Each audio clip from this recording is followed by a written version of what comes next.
Recently come up with the 10 approaches in your newsletter. So, would you quickly run through this? So I'll give you a couple of them. All 10, of course, are available on all my social media handles. You guys can look up uh, and sign up, and you will get to read much more in depth than. Unfortunately, we have this limited time here. The background was very interesting. So I teach at various management and design and art schools across the country, and I used to speak to students and colleagues and faculties and etc. And I used to ask only one question, saying that, "What is the future that you want for yourself?" And 99% of the times, people used to talk about materialistic things. I want this, I want that. But nobody was able to write or say one sentence that said that this is the future that I look forward to. This is the future I want for myself, or this is the future I collectively want for everybody.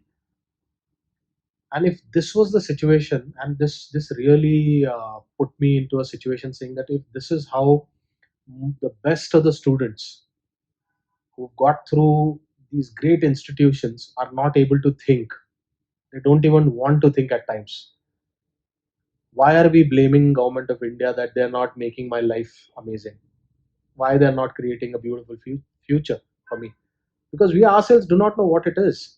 And if we do not know, the government of course has so much other worries and other things to take care of, that they don't have the time for you. So I can't be blaming government of India to not do something great always, if the best of the thinkers and best of the designers and best of the talent cannot think. So this is where it started. So I said that let me do something about this. And hence I put these approaches over a number of years. I tried to see what will help people think.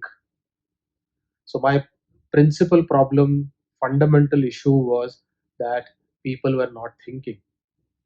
One. Secondly, once they start thinking, most of them got stuck saying that now where to think, what are the approaches? And hence I put these 10 approaches together, so that if you pick up any, and you will find great possibilities with it. All right, so these 10 are powerful. They have their own great depth, and I urge that each one of you use this somewhere or the other, and it'll make me the most happiest person in the world, that at least some people have started thinking and using it. So these 10 approaches are very fundamental in nature. They start ask you to question things. It asks you to challenge dogma, stereotypes, archetypes, methods that have been practiced.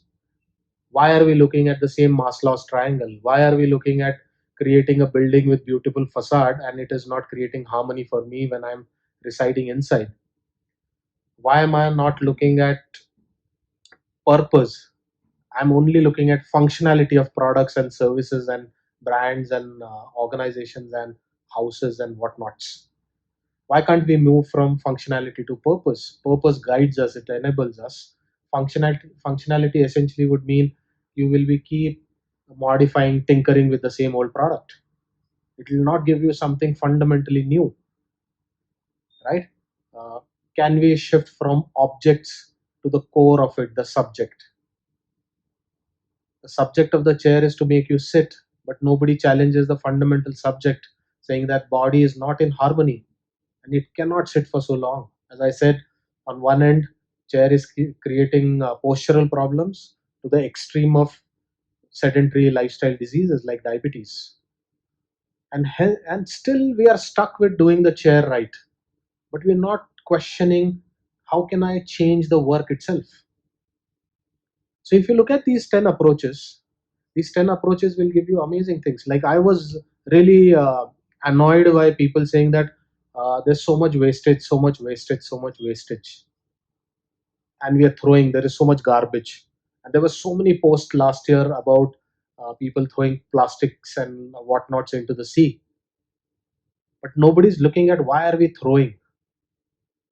We are throwing because the product has not evolved, or it has served its apparent purpose. As a human, as a user, I have evolved, but the product does not. And then I throw it away because it has no purpose left in my life. So one of the approaches talks about, can the product evolve along with the user? Can I add to it? Can I remove things and it keeps evolving? And if it keeps evolving, you don't have to throw it. The way you did not throw few things that in your house for years you've maintained them. Why? Because there's some nostalgic value, there is some emotional connect, or the product has evolved. Like leather evolves, wood evolves. Can we look at collapse, entropy, destruction in a positive manner? Why get worried only saying that, oh, destruction is bad, collapse is bad? The second law of thermodynamics says that everything is going to collapse eventually. We are putting energy to keep it in equilibrium, right? So, second law of thermodynamics talks about entropy. Can we use entropy for something good rather than putting energy to maintain it and then throw it away eventually? So these are what these 10 approaches are. These 10 approaches are thought provoking. It pushes you to think. It enables you to look at approaches and create innovation. So it comes out of a lot of my angst and frustration and people only talking and not doing something. So hence I said, let me create something. So I created a booklet. This booklet was sent to 5 6,000 and some 14 15,000 people on LinkedIn by me saying that use this, look at these approaches, use them, do something phenomenal in this world.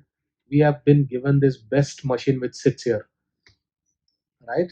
So that is where these 10 approaches come from.